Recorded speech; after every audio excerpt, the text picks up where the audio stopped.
Muito bem, pessoas, cá estamos, aula de Ciência Política. Você está me vendo por aqui exatamente porque neste momento eu entrei na faca, passei por uma cirurgia, enquanto você está me vendo, talvez agora mesmo esteja na cirurgia, na sala cirúrgica.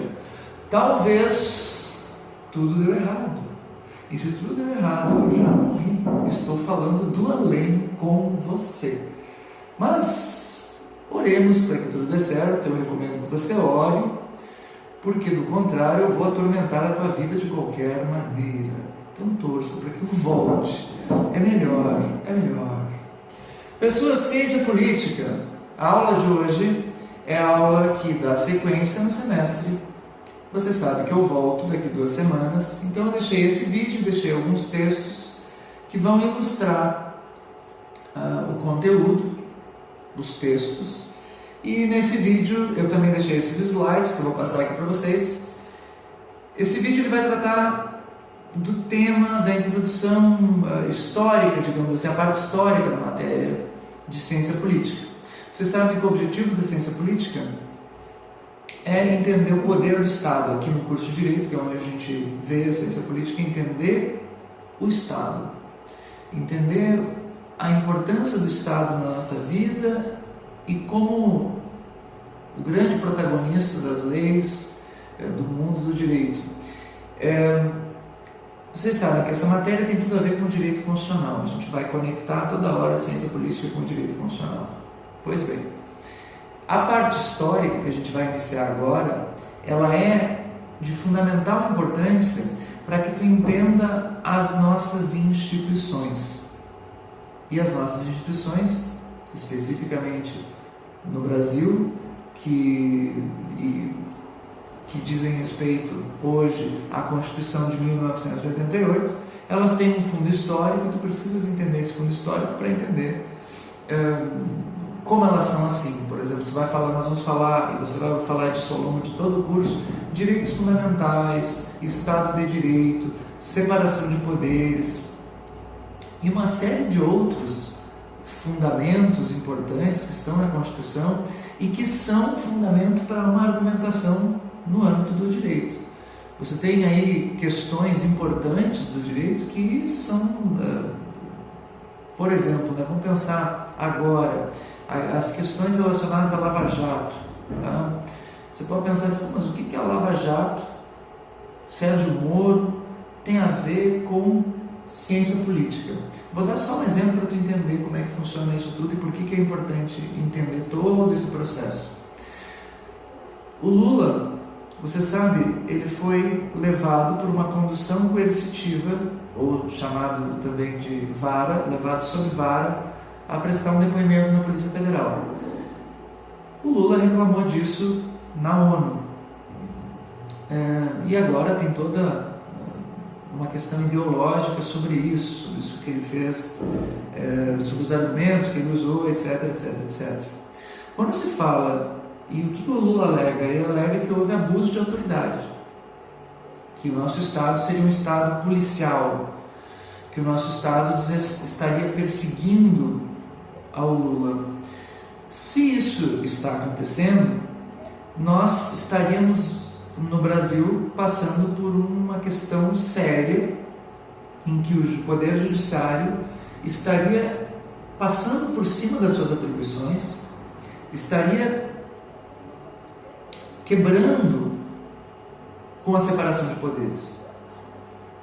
E se o Judiciário estiver fazendo isso, de acordo com a fundamentação do Lula, a separação de poderes sendo destruída, tu tens um problema no Estado de Direito.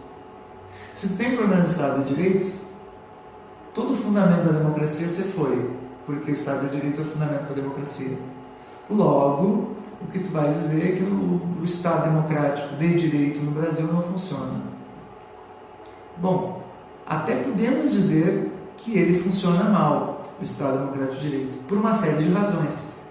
Mas, se a gente analisar o que vem a ser a separação de poderes, o que vem a ser o papel do judiciário ao longo da história, e analisando o caso concreto, a decisão do Sérgio Moro da condução coercitiva do Lula, tu vais ver que Tu até pode se questionar sobre a necessidade ou não da condução coercitiva, mas dizer que isso é uma perseguição ideológica e que o judiciário está ultrapassando a sua esfera de competência, que está destruindo a separação de poderes, é um exagero.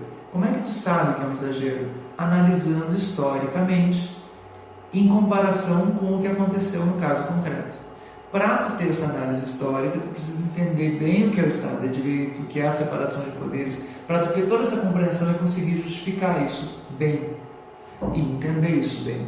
Então, eu estou querendo só mostrar para vocês que uma questão simples, a bateria está muito baixa, que legal, relaxa aí que eu vou enfiar um carregador naquele computador, eu não vou nem cortar, fica aí, fica aí.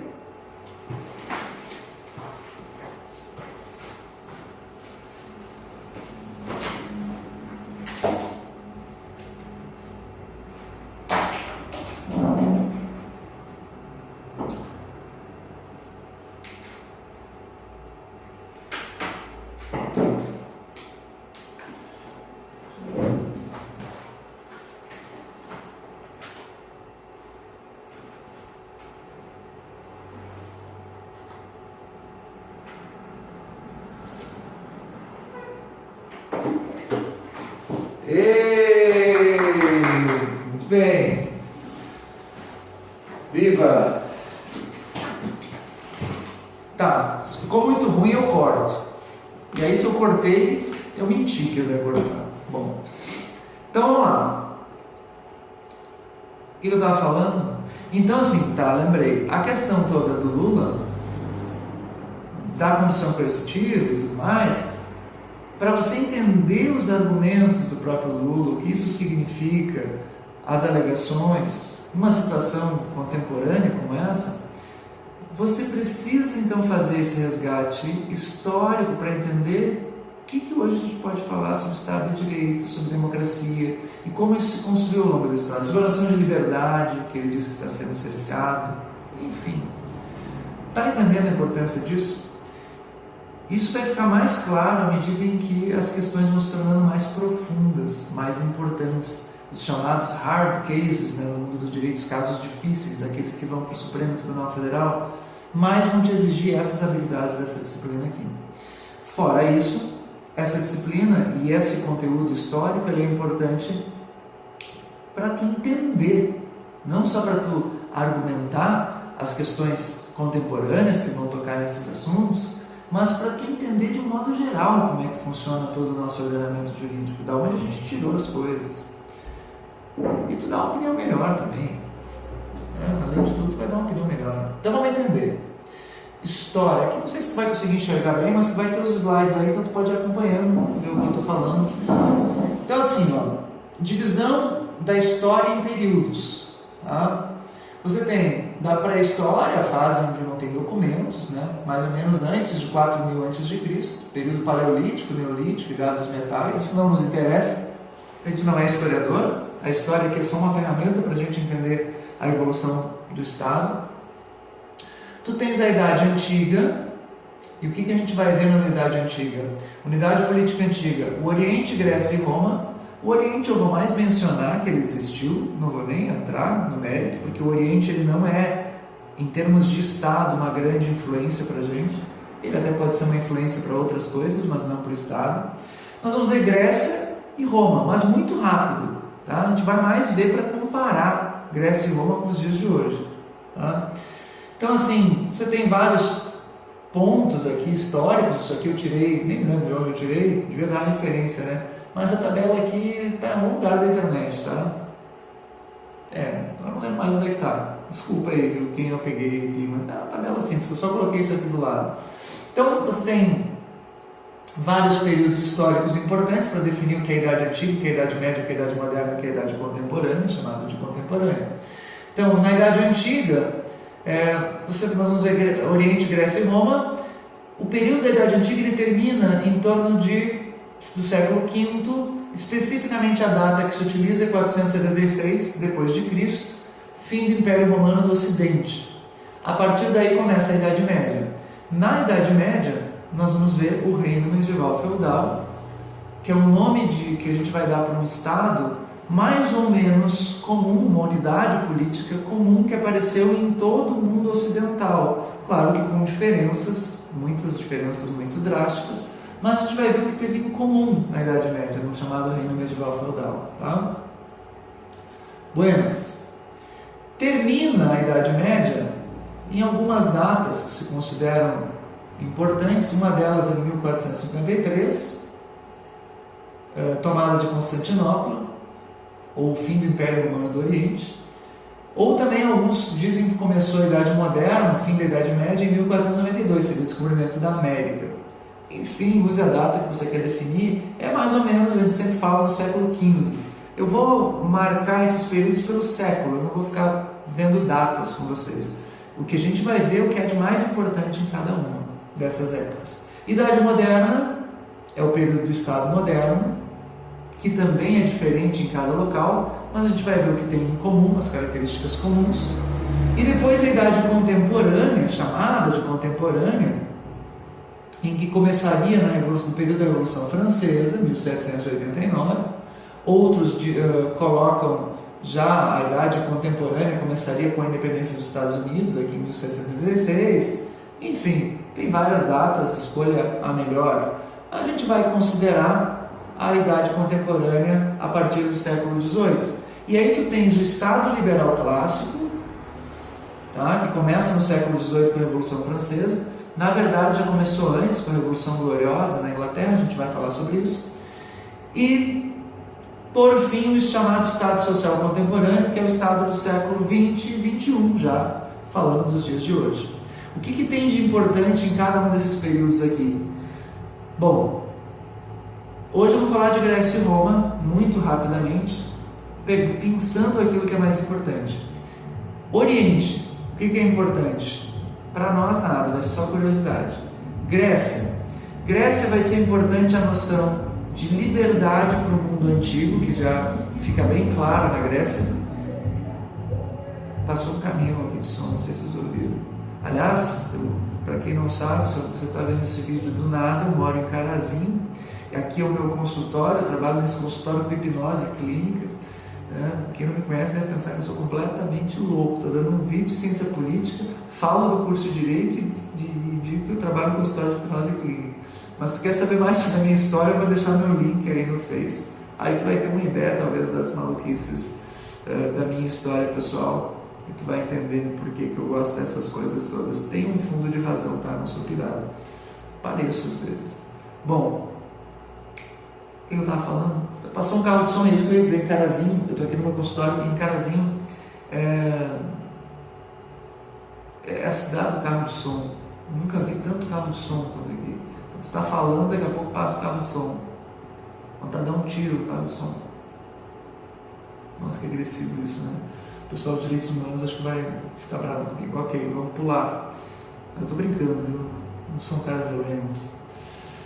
Grécia e Roma. Então, Grécia é importante, o que a gente vai ver de Grécia é importante por causa da noção de liberdade dos antigos em relação a liberdades modernas. Eu deixei aí um texto na NetAula do Benjamin Constant, leia esse texto. Benjamin Constant, que fala sobre a diferença da liberdade dos antigos e dos modernos, comparando a Grécia Antiga aos dias de hoje.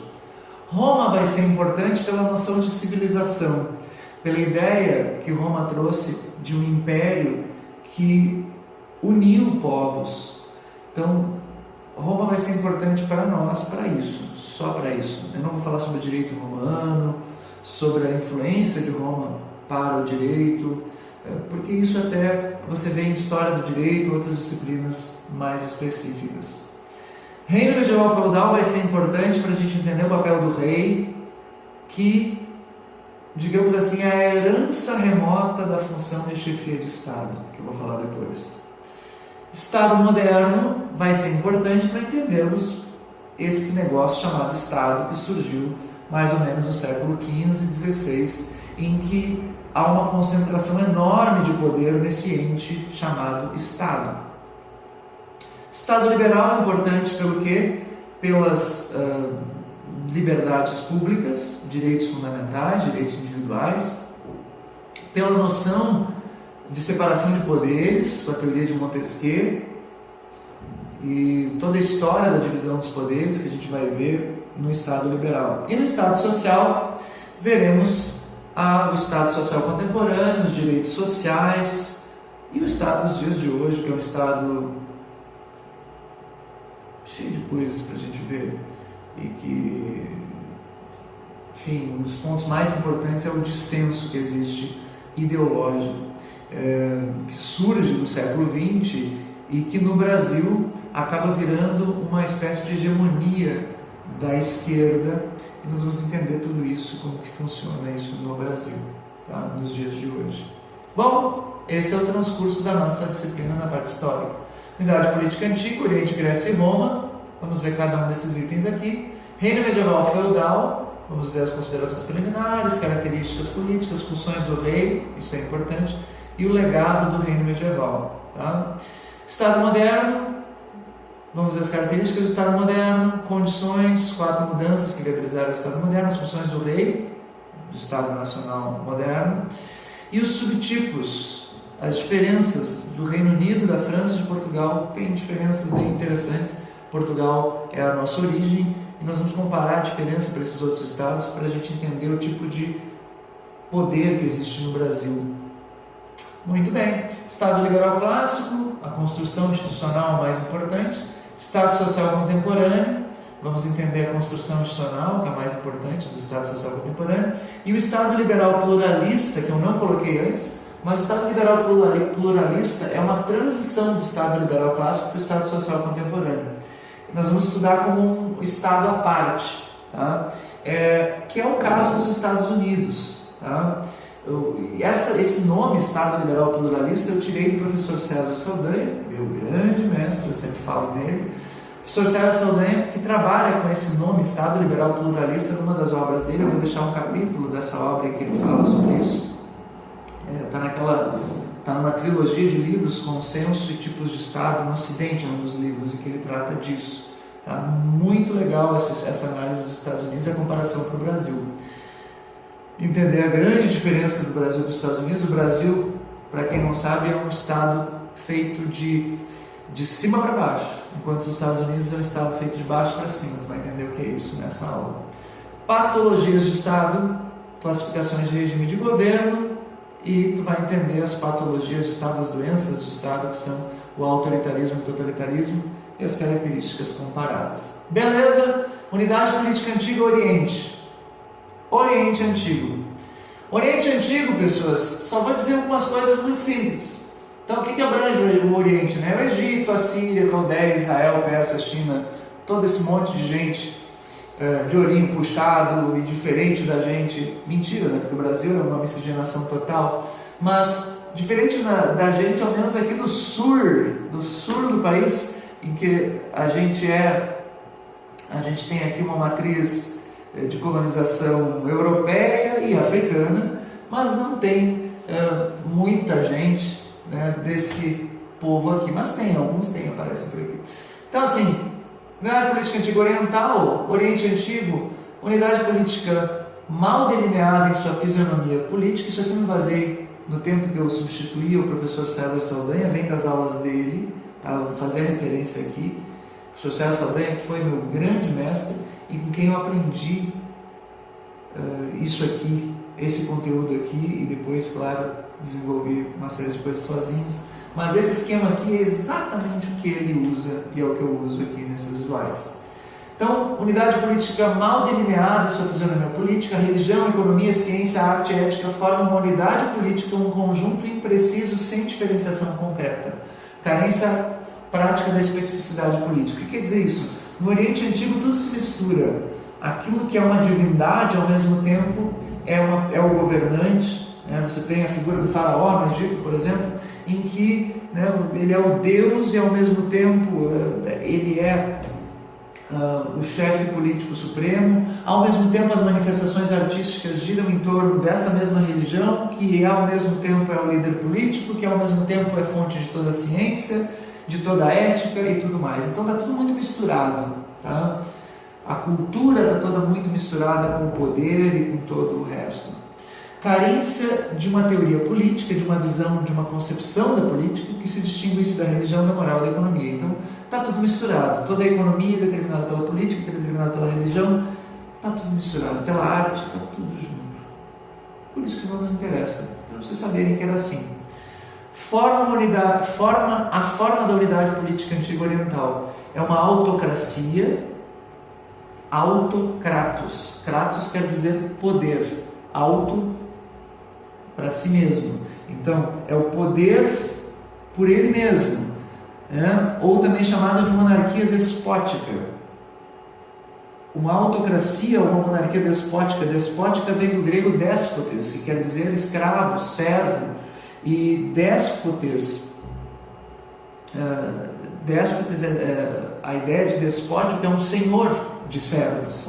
Então, assim, a monarquia ela funciona nessa época, nesses lugares, como um senhor de escravos, como se toda a população fosse uma população de escravos que servisse a esse senhor.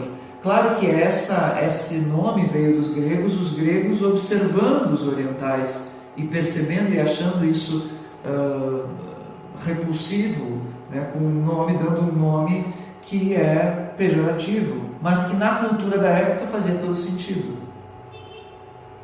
E aí, claro que a gente pode dizer que a civilização grega tem uma noção muito mais aprimorada de liberdade, civilização grega oriental, antiga, né, em relação à oriental. É teocrática, a presença da divindade no governo, teokratos, teo Deus, kratos poder, então a ideia de poder está diretamente relacionada com a divindade. Há um predomínio da casta sacerdotal, é claro, os sacerdotes que cultuam esse Deus, é óbvio que eles iam ter uma preponderância política, uma vez que eles lidam com a divindade. Ok, Estado oriental, era isso, acabou instantaneamente, não vou perder mais muito tempo com isso. Aqui é um mapa que eu deixei aí para vocês olharem, o que seria a antiguidade oriental. Tá? Isso aqui, esse mapa aqui, ele está no atlas histórico, didático, de ensino médio, bem simples para vocês verem o que era o mundo oriental, ok? Muito bem, aqui está o mundo da Mesopotâmia, o mundo oriental, tá? A gente não vai entrar nele, mas aqui está o Império Assírio, aqui está o Império Medo e Babilônico, Império Persa, tudo isso não nos interessa, apenas para dizer que existe, quem quiser que estude isso a fundo. Unidade política antiga grega, aí sim começa a importância do nosso conteúdo.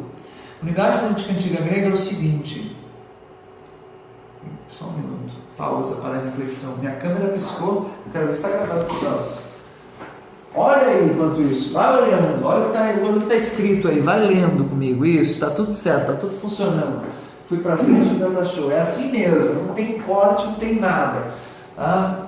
Ou talvez tenha, talvez eu corte se eu não gostar. Eu minto, às vezes. Bom, o que acontece? Grécia Antiga é o seguinte, pessoas.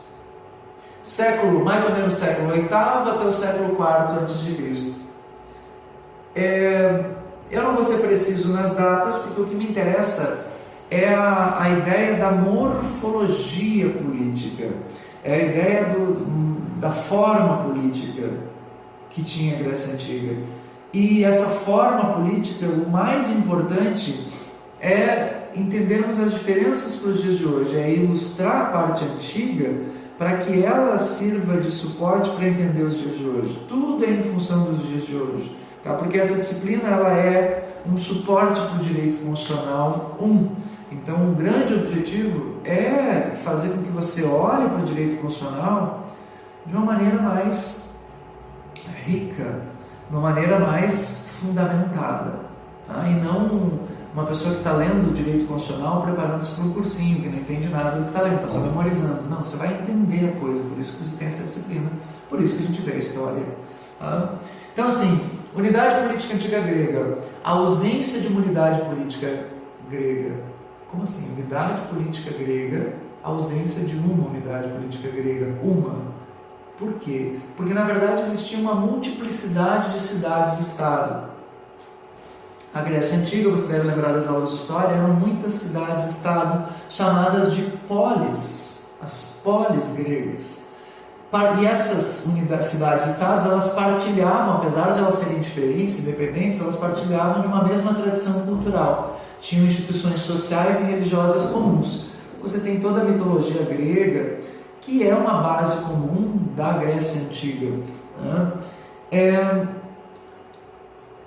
E essas cidades, essas polis, elas viviam em alianças e guerras constantes.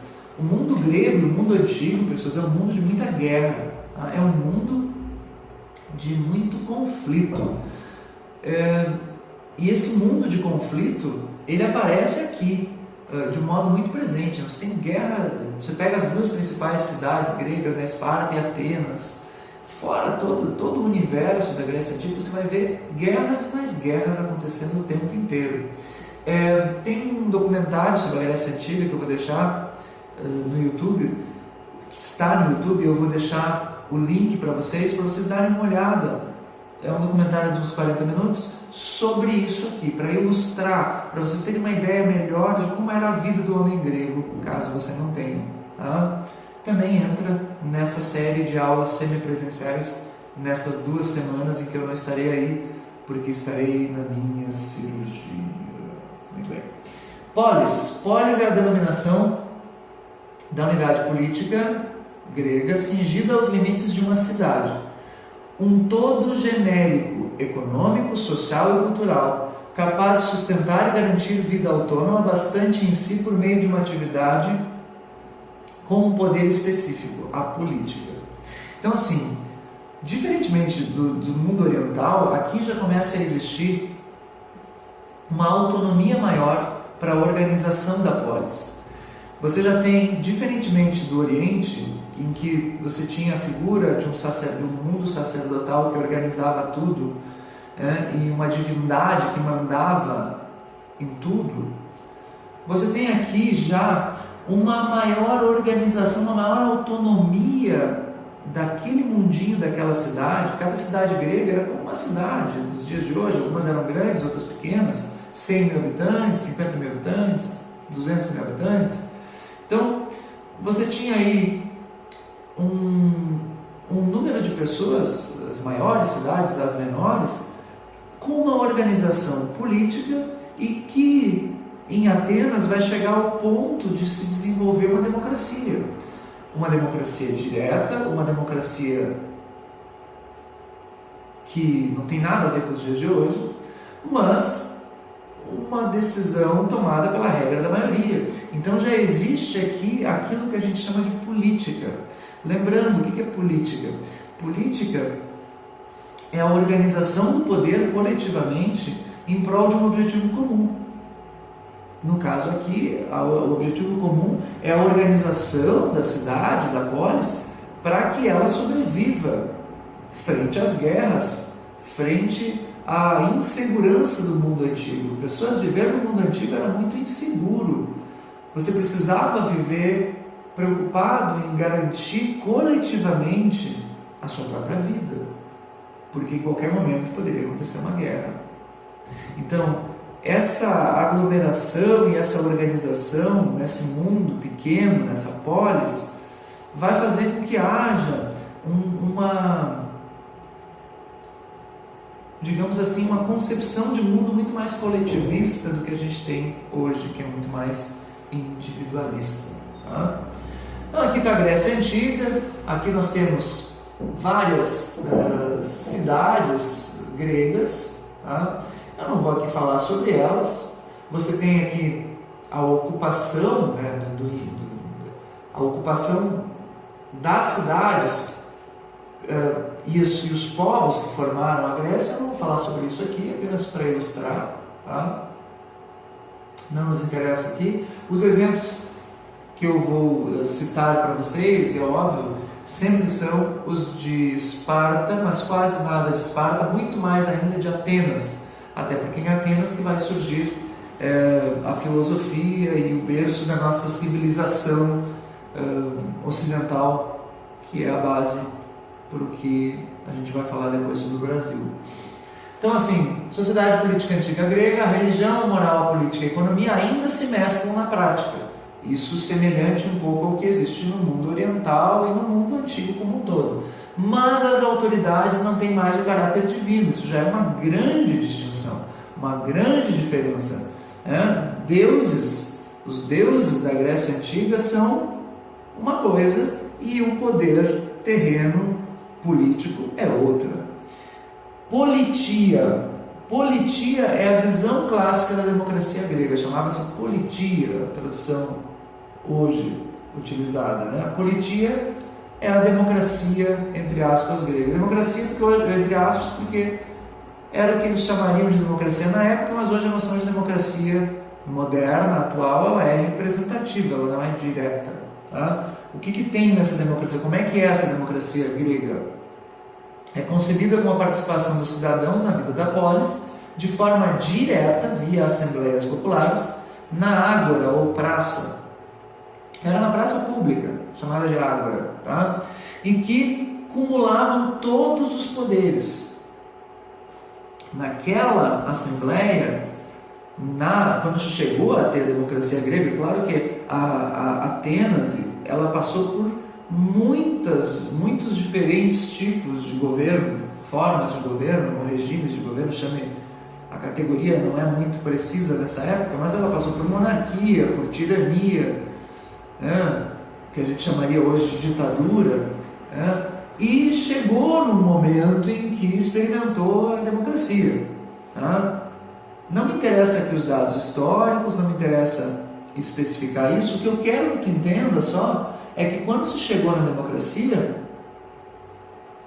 essa democracia ateniense, ela era de forma direta, acontecia na praça pública, os cidadãos eram uma minoria, excluíam-se da cidadania estrangeiros, mulheres e escravos. A escravidão propiciava o tempo livre para os cidadãos dedicarem-se à política.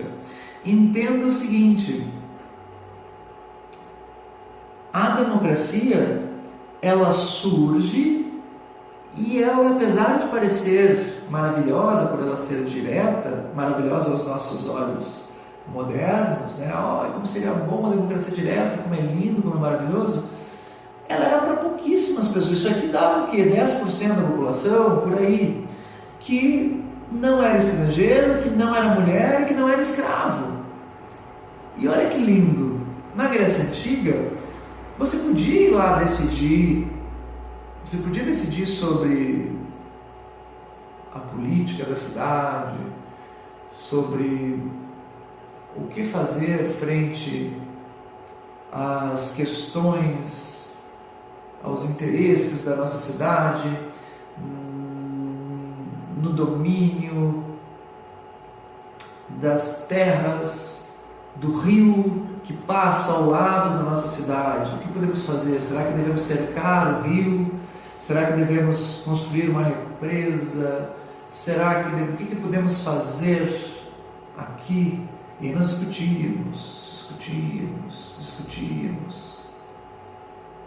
Se eu tenho um escravo em casa trabalhando, se eu tenho alguém que por mim trabalhe, é muito mais fácil de eu trabalhar, de eu ir numa assembleia e discutir sobre os rumos da polis. Hoje em dia, a gente não consegue conceber uma democracia direta, e uma das razões é exatamente essa, porque a gente precisa trabalhar, a gente não tem tempo, a gente não tem escravo para fazer as coisas por nós.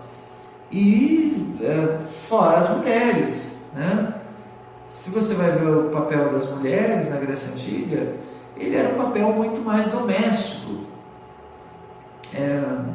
Tem uma música do Chico Buarque: mirem-se no exemplo daquelas mulheres de Atenas, morrem pelos seus maridos, orgulho e glória de Atenas.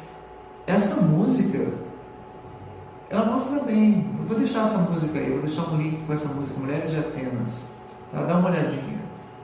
Se alguém gravar um vídeo cantando essa música maravilhosamente, ou até mediocremente, se alguém gravar um vídeo cantando essa música,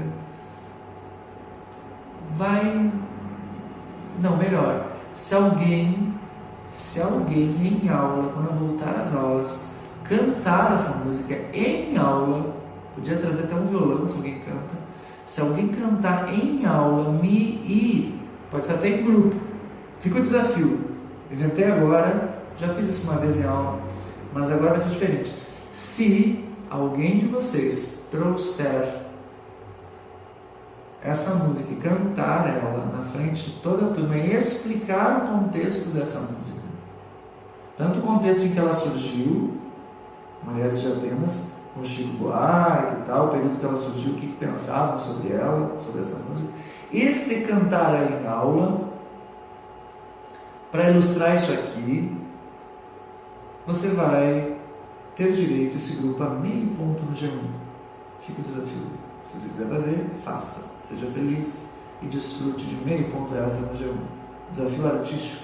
Não precisa ser um indivíduo, pode ser um grupo, né? Se você sabe alguém que canta e gosta de cantar, convence esse para o teu grupo para fazer isso. O primeiro grupo que aparecer e cantar essa música, fizer essa explicação, vai ter meio ponto, ok? Só que tem que me avisar, me informa lá no Facebook, me manda uma mensagem inbox que quer fazer. O primeiro grupo que me mandar a mensagem inbox lá pelo Face,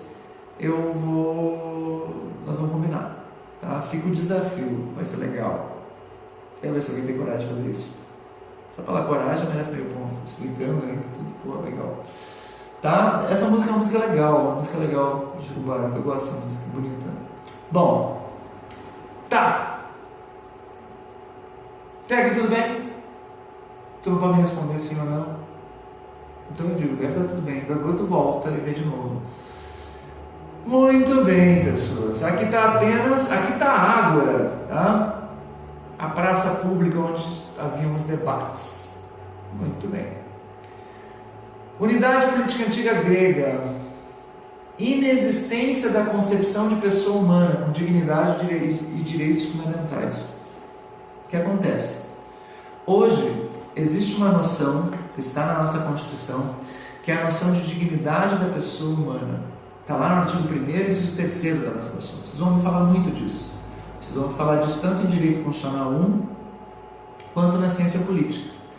A noção de dignidade da pessoa humana é uma noção que diz respeito à liberdade individual, diz respeito à própria noção de pessoa humana. Tem uma disciplina também, que é a Introdução ao Estudo de Direito 1, que vocês terão comigo, alguns já tiveram, que eu sei. Nessa disciplina eu falo sobre as 6 dimensões da pessoa humana. Falo também sobre a diferença da pessoa humana para os demais animais. De todas essas diferenças, dessas dimensões, existe um fator que eu vou chamar a atenção aqui e que é importante aqui, que é a ideia de liberdade individual. O ser humano, ele tem a capacidade de tomar decisões, claro que muitas delas influenciadas pelo meio, sim, mas ele tem a faculdade de negar o meio, de negar a cultura, de mudar a sua trajetória a todos os momentos. Se ele usa essa faculdade, se ele consegue utilizar, se ele consegue sair da Matrix, para usar a metáfora da Matrix, do Neo, né? Se ele consegue transcender a Matrix, isso é uma outra coisa. Mas ele tem a faculdade de transcender, ele tem a possibilidade de passar por cima desse mundo cultural que ele vive, ainda que ele seja muito condicionado sobre vários aspectos por esse mundo. Então, hoje a gente tem uma noção da dignidade que é ser pessoa humana. Hoje, no passado a gente não tinha essa ideia. Na Grécia Antiga não havia essa ideia. Então, a dignidade e os direitos fundamentais da pessoa humana, eles só vão existir depois, muito depois. É uma noção moderna, ela vem com o período, depois de muitos abusos, e depois de o Estado estar gigantesco, depois de o Estado se tornar uma grande ameaça, depois de o Estado se tornar aquele ente que cada vez mais ao longo da história, tem o seu poder aumentado. O autor tem um livro chamado Do Poder, de Bertrand de Juvenel, francês. Não sei pronunciar francês porque não sei ler francês. Adoro francês, acho lindo o francês. Cada vez mais eu acho mais bonito de um francês falando. Mas o Bertrand de Juvenel, desculpa a pronúncia, ele, no livro Poder, ele fala sobre esse crescimento gigantesco do poder do Estado. E a gente entendeu, depois de muito sofrer com o poder do Estado, a importância de preservar a dignidade da pessoa humana do próprio Estado. Na Grécia Antiga, o Estado não era tão opressor em termos de poder quanto os dias de hoje, mas a própria cultura era coletivista e as próprias pessoas não tinham a noção dessa dignidade da pessoa humana. Então, a tese do Fustel de Coulanges, que é esse autor que fala, tem um livro dele que eu recomendo muito a vocês, que se chama Cidade Antiga. Ele fala que o grego, mesmo cidadão, era um escravo do Estado. Olha que coisa forte isso que ele está dizendo. O escravo não tinha um mega poder, mas o homem grego acabava sendo uma espécie de escravo do Estado.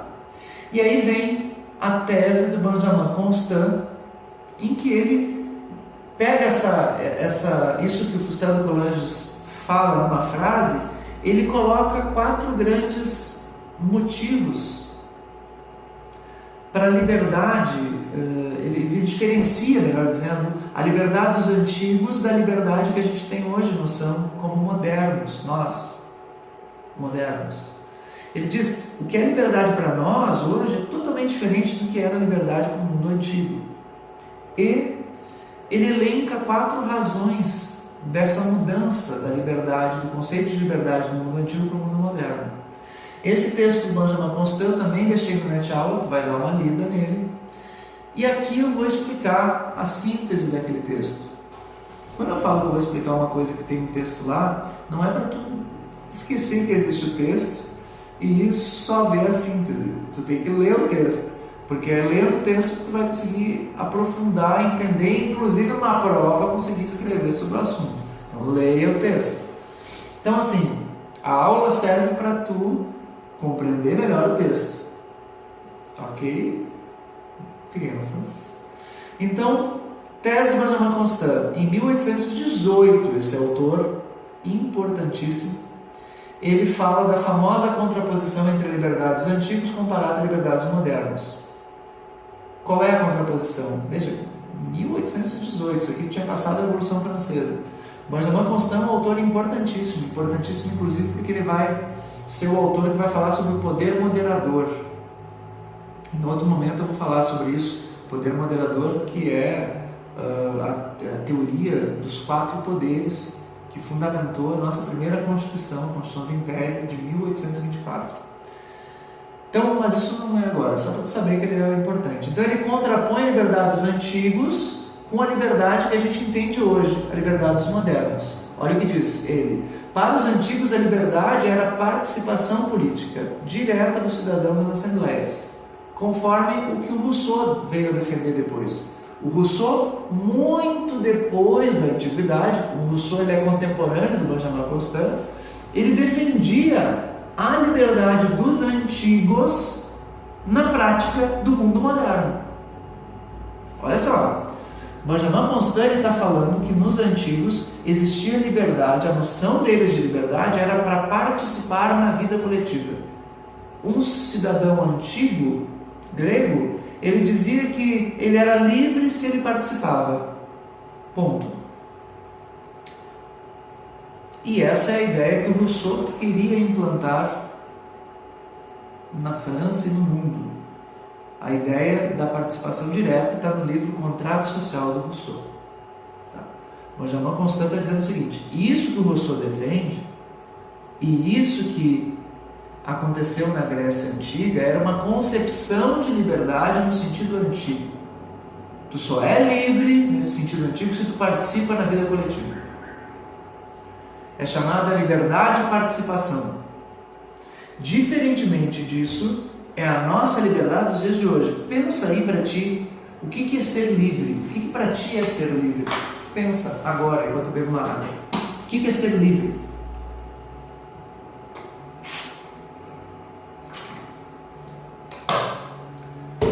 Liberdade para ti envolve poderes de agir, autonomia do ser humano. O que é autonomia? Autonomos, nomos, norma, auto para si mesmo.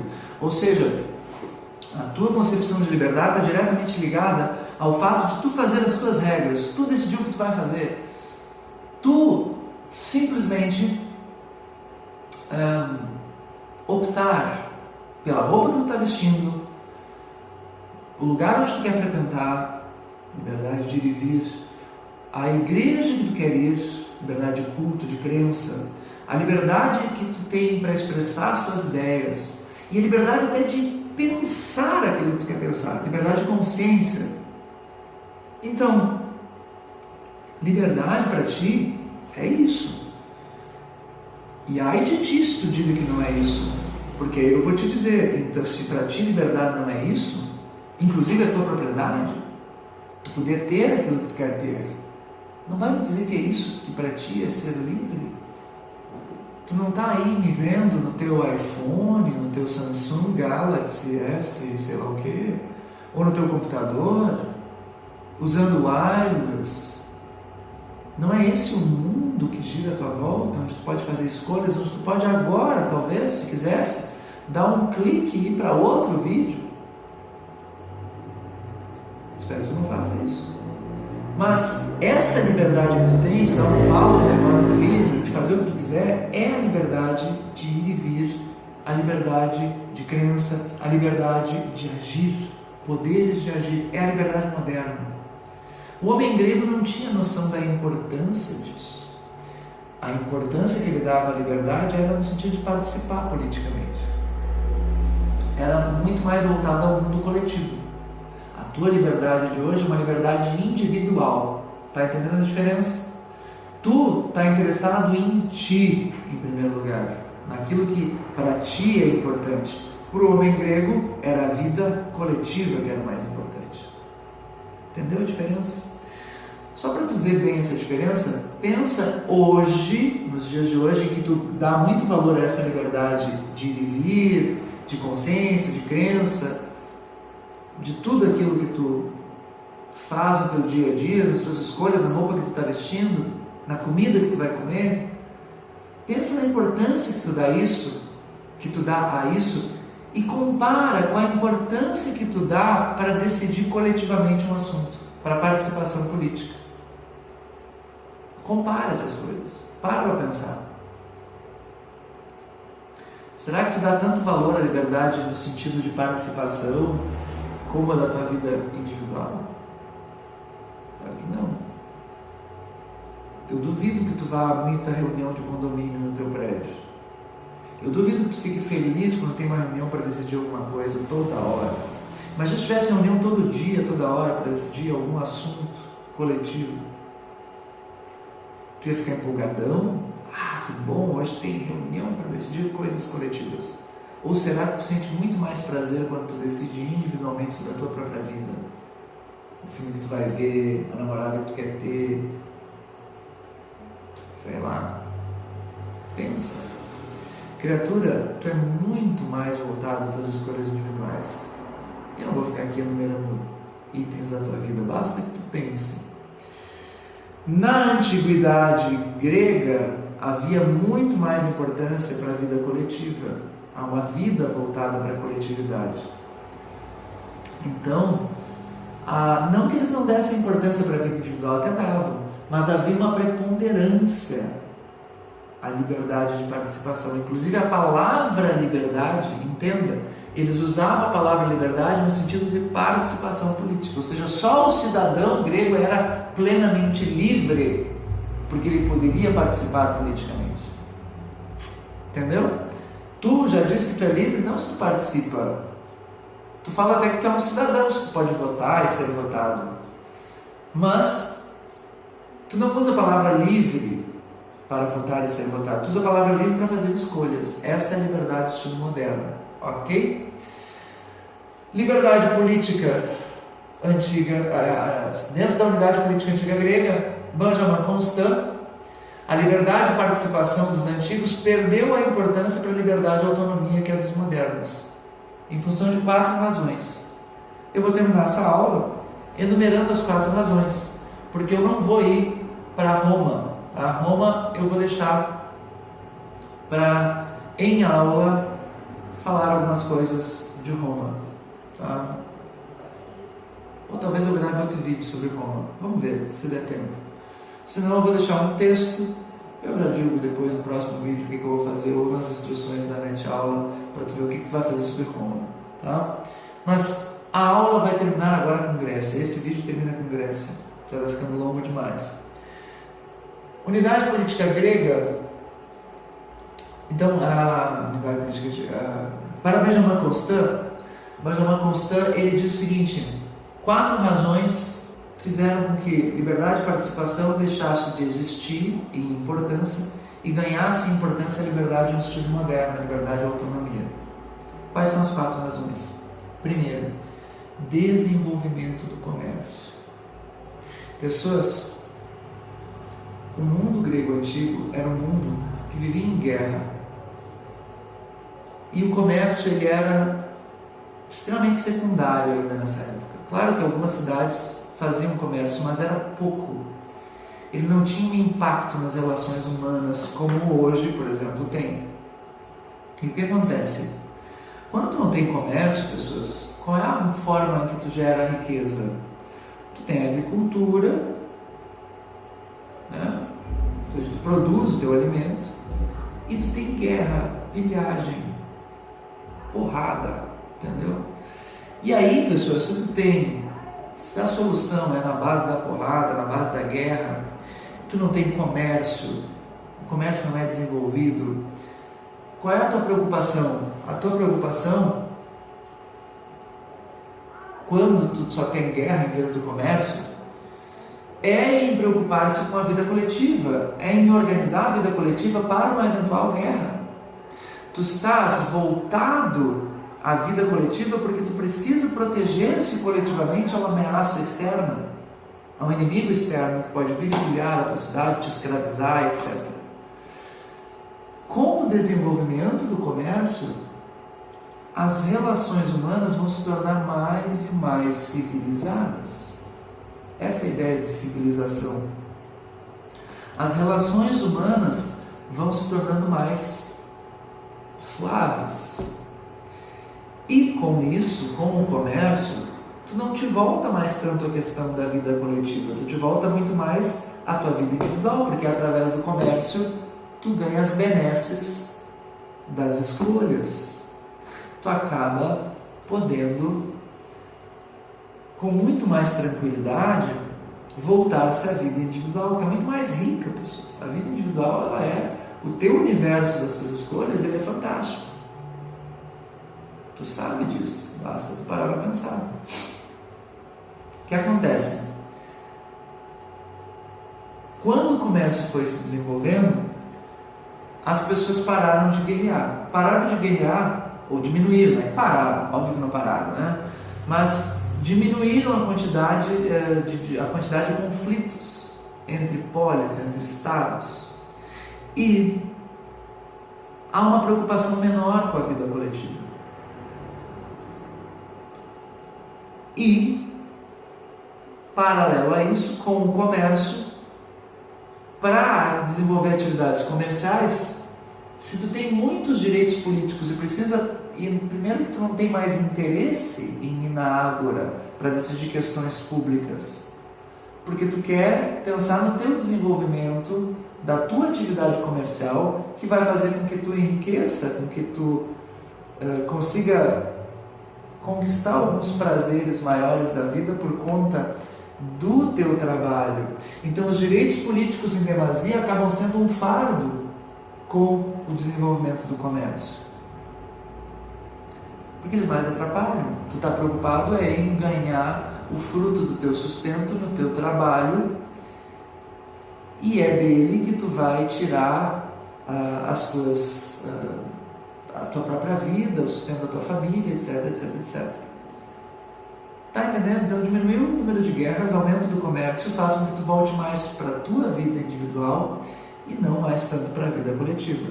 Esse é o primeiro ponto, enumerado por Benjamin Constant, pelo fato do desenvolvimento que gerou o desenvolvimento da nossa liberdade no sentido de autonomia, liberdade individual. Segundo ponto, abolição da escravatura. Ora, sem escravos para trabalhar, quem é que vai deliberar? Como é que tu vai estar lá na Ágora debatendo se tu não tem escravos para trabalhar no teu lugar? Se tu tem um comércio desenvolvido, tu precisa trabalhar. Se eu não tenho escravos para trabalhar para mim, eu preciso, a mão de obra, isso pessoas foi com o decorrer dos anos, tá? Não é assim, na própria antiguidade. Ele está falando de uma mudança de 2.000 anos, 2.500 anos de evolução.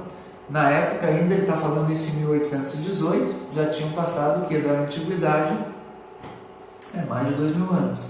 Então assim, são 2.000 anos de mudanças. Tu tem a gradual abolição da escravatura. Com a abolição da escravatura, cada vez mais tu é obrigado a trabalhar.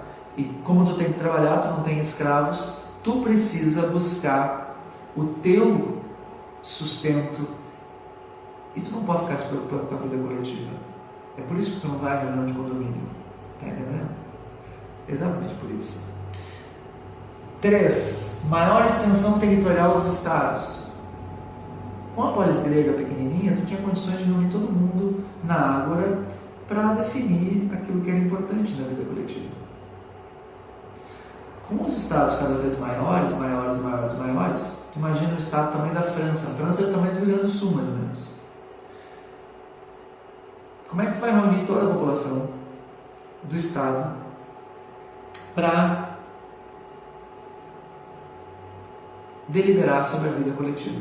Não tem como, tu não tem como reunir essas pessoas. Segundo, além de tu não ter como reunir essas pessoas na praça pública, porque elas estão espraiadas ao longo do território, a importância que tu dá ao teu voto, à tua decisão, ela é cada vez menor. Porque tu diz, tem tanta gente para decidir, por que eu vou lá me reunir, eu sou só mais um voto? A importância que tu dá ao voto, à decisão, ela vai se tornando cada vez menor. Tudo isso vai acontecendo em paralelo. Desenvolver o comércio vai fazer com que haja maior abolição da escravatura, inclusive o comércio foi importante para gerar a abolição da escravatura, uma coisa foi colaborando com a outra. E ao mesmo tempo, tu tens a extensão territorial que faz com que tu dê menos importância para o voto. Tu imagina um estado do tamanho do Brasil, como é que a gente vai se reunir e qual é a importância que tu vai dar para esse voto se tu tivesse decisão direta, todos os dias. Tu ia cada vez menos dar importância para isso. É por isso que com o tempo vai surgir a democracia representativa. A gente vai escolher representantes para ir no nosso lugar. E aí o quarto ponto do Benjamin Constant, o amor pela independência individual. Aí que está, pessoas.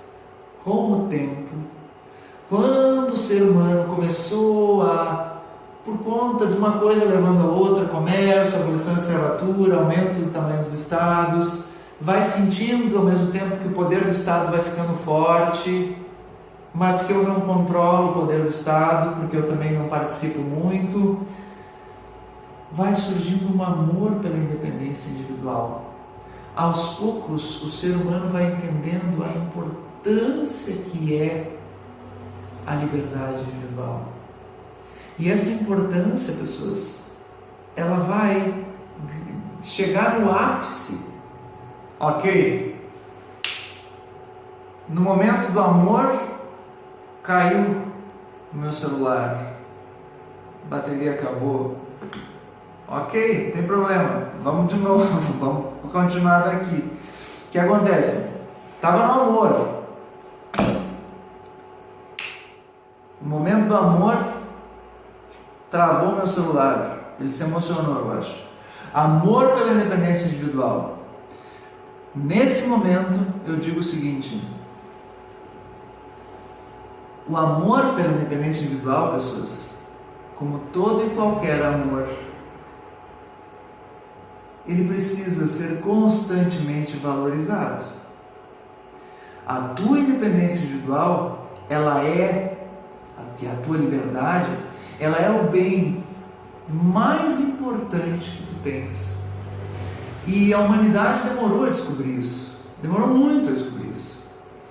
E quando ela descobriu isso, o Estado já está gigantesco. Já é uma realidade assustadora o tamanho do Estado. O problema é que em países como o Brasil, esse amor pela liberdade individual, ele acabou se misturando a uma mágoa, um rancor, um ranço ideológico marxista que vê a liberdade individual como fruto de egoísmo. E hoje quem defende a liberdade no Brasil é chamado de egoísta ou direitista ou qualquer coisa que o valha. Eu só digo uma coisa para ti, pessoas. Se tu quer entender o real valor da liberdade individual, pensa sobre a tua vida, sobre as tuas escolhas, sobre tudo aquilo que tu escolhe no teu dia a dia. Imagina o que seria perder isso. Leia, pega romance, pega literatura. A literatura vai fazer tu imaginar isso, o que seria isso. Pega, por exemplo, 1984, do George Orwell. Tu vai entender o que é um mundo sem liberdade. Pega Admirável Mundo Novo. Tu vai entender num outro contexto o que seria um mundo sem liberdade. Tem um livro chamado Zero e o Infinito, esqueci o nome do autor, muito legal, explicando o que seria um mundo sem liberdade, e ali no contexto do comunismo na União Soviética. Pega em ficção, pega os Jogos Vorazes, uma obra moderna que virou filme, uma obra juvenil, tranquila de ler, muito legal de ler. Eu li os 3 livros dos Jogos Vorazes, muito legal, muito divertido de ler, e tu vai ter uma noção do que é um mundo sem liberdade.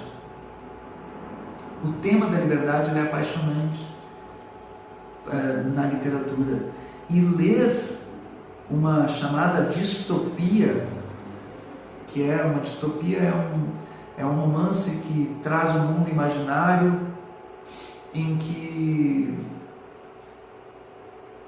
tu é cerceado ao máximo na tua dignidade enquanto ser humano, na tentativa de gerar uma utopia que não se realiza, que destrói o ser humano, na verdade. Então, através da leitura desses livros, tu vai ter uma aproximação com a ideia da tua liberdade, que infelizmente, apesar de tu viver ela todos os dias, assim como numa relação a dois, quando tu não valoriza mais a presença da tua esposa, do teu marido, que está ali todos os dias do teu lado, e que ali é a tua fonte de amor, a tua liberdade também ela é desvalorizada pelo cotidiano. Vai perdendo encanto e tu vai deixando de valorizar. E quando tu deixa de valorizar e perde ela, porque o Estado veio e controlou a tua vida, em todos os aspectos, como lá no 1984, por exemplo, tu vai aí sim sofrer, e aí sim dar valor a essa liberdade. Só que aí é tarde demais. Aí a tua vida já perdeu sentido. A liberdade não volta, ela não reata contigo. Às vezes demoram gerações para o povo recuperar a sua liberdade. Às vezes nunca recupera. Eu gosto muito do hino do nosso estado, do Rio Grande do Sul, que diz: o povo que não tem virtude acaba por ser escravo. Tenha a virtude de semear esse amor pela independência individual, de entender ele, de defender essa liberdade individual, porque do contrário tu perde, e é para sempre, é definitivo. A aula de hoje, ela visa mostrar a diferença do mundo antigo e do mundo moderno, especialmente essa diferença da noção de liberdade do mundo antigo, que é coletivista, que é voltada à participação política, que para nós hoje tem uma importância, mas ela é secundária em relação à liberdade do mundo moderno, que é a liberdade pela independência individual, e que essa para nós é fundamental, ainda que de tão fundamental e tão presente no teu dia a dia, assim como a água que tu bebe e que mata a tua sede, tu vai esquecendo que ela é importante, que ela existe, e que é ela que te alimenta e que te torna digno enquanto ser humano. Pense nisso. Nossa próxima aula vai falar sobre Roma Antiga. Me aguarde que ela virá. Tchau, pessoas.